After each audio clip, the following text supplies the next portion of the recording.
Okay, so everyone basically knows what a school-to-work program is. Everyone knew that guy who could peace out like halfway through the day and then work his minimum wage job at McDonald's. Everyone knew that kid. Lots of people were that kid. No big deal. What is a bit different, though, is being 17 and surrendering a life of doing easy as shit math class and signing up for a Victorian-era factory.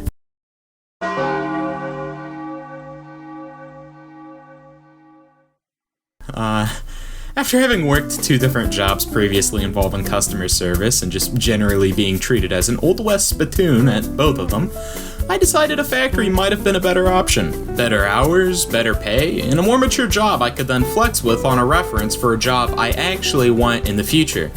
Well, while I did get those things, I also got to receive the experience of working in said Victorian-era sweatshop that would make the Triangle Shirtwaist factory look like a bastion of OSHA certifications and safety standards.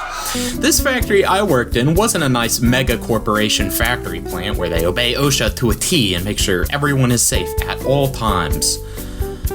No, this place I swear does acknowledge the existence of OSHA, but only despite it in every single way conceivable. I'm talking a steady consistency of oil across all of the floors that you would have to stomp in order to not, slip into the aforementioned layer of oil and grease. Then, it being a factory and all, the sound in there is nothing less than deafening, and while they do provide good ear protection, no one wears it. And they'll get annoyed at you if you wear yours, because that means they can't talk to you as easily.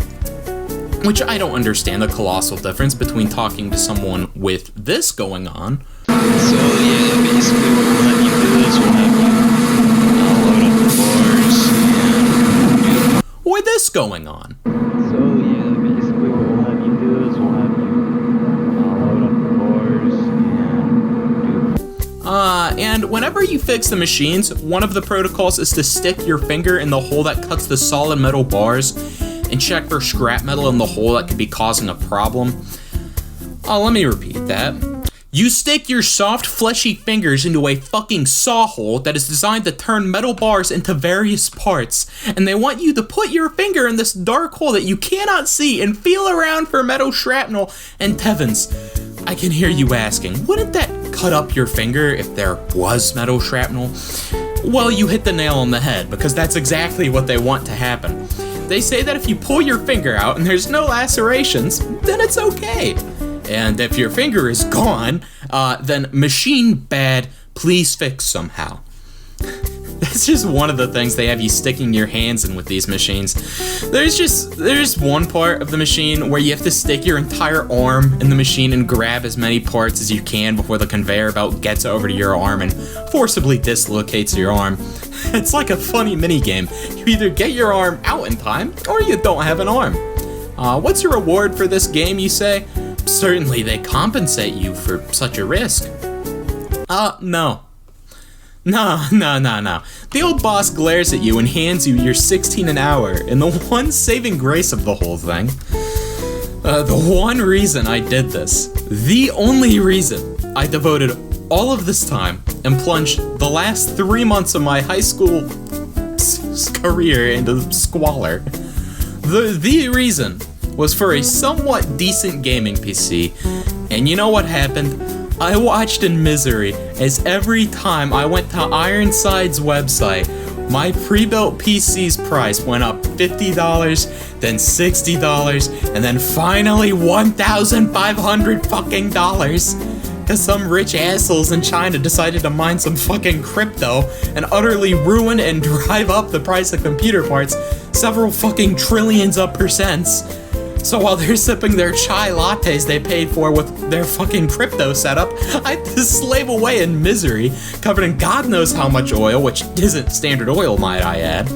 Whatever concoction this is caused my skin to burst into a rash instantaneously.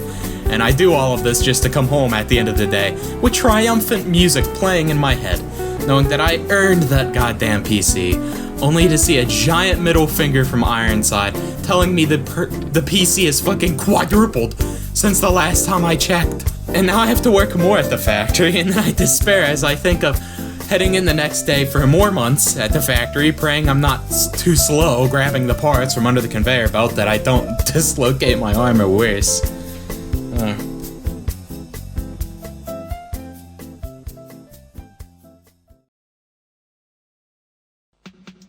Anyways, boys, I just wanted to make a quick update video on what's been going on recently and why content's coming slower. For the around 20 of you who are subscribed and aren't people I know in real life, a lot more is probably going to come out after a couple of months because I'm going to be upgrading my PC whenever prices fall again, if they ever do fall again.